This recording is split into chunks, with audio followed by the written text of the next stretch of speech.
Сәлеметсіңдер ме оқушылар? Бүгінгі сабағымыздың тақырыбы редакторға кіріктірілген нысан.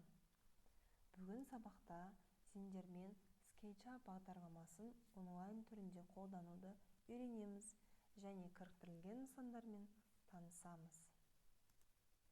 Ол үшін біз интернеттен браузерді ашып sketchup.com деп жазайық.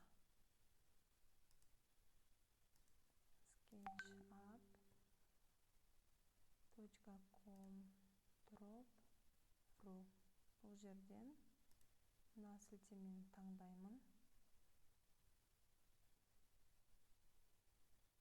Көріп тұрғандай терезе ашылды, яғни продукты батырмасын басып SketchUp Free, яғни тегін версиясын таңдаймын.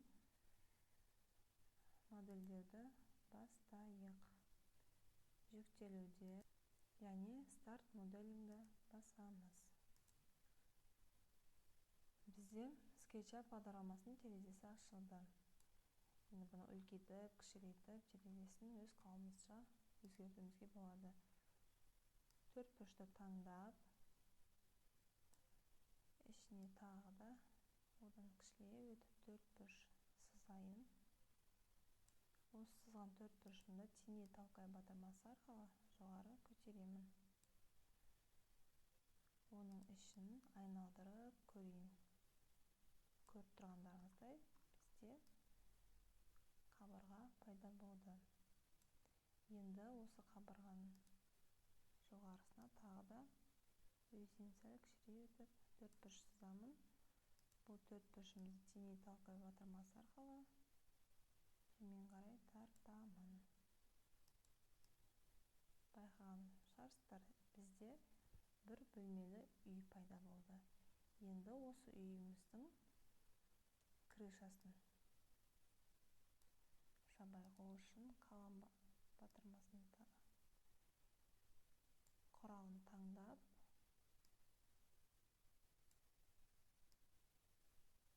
әр бұрышын жабамыз және айналдыру батырмасы арқылы соңғы бұрышын жабайық. Міне біздің үйіміздің төбесі де жабылды, бірақ сәл қисық болып тұр. Оны орнын ауыстыру батырмасы арқылы дұрыстап қоямыз. Міне оқушылар, біздің үйіміз дайын. Енді бұл үйімізді түсін өзгертуге болады, немесе тағы да қосымша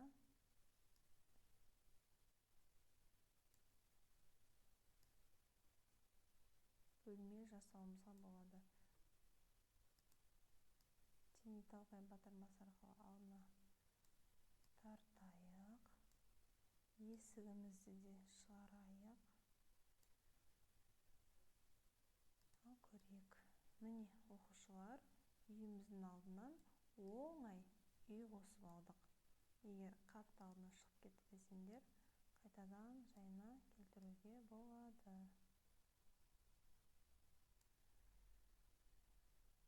Салынған суретіміздің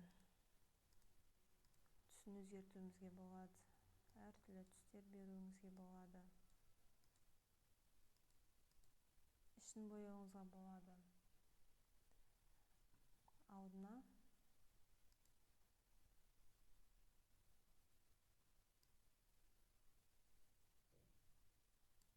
сендерге кішірек мысал ретінде көрсетейін. Яғни осылайынан баспалдақ істесек те болады. Мына жерге есік салып қояйық. Міне оқушылар, 3D форматында бір постель үйімізді салдық. Егер компьютерлерің болса, осы мен орындаған команданың барлығын орындап шығыңдар. Яғни кіріктірілген нысан деген ол программаға енгізілген ішкі стандартты программаның модульдері. Біз SketchUp бағдарламасымен тек қана үй салмаймыз, оған қолданатын жиһаздар және техникалар, машиналар, көптеген бұйымдарды 3D моделінде оңай сызалады екенбіз.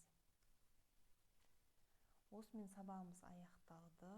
Үйге тапсырма 179 беттегі сұрақтарға жауап берейік. Сау болыңдар.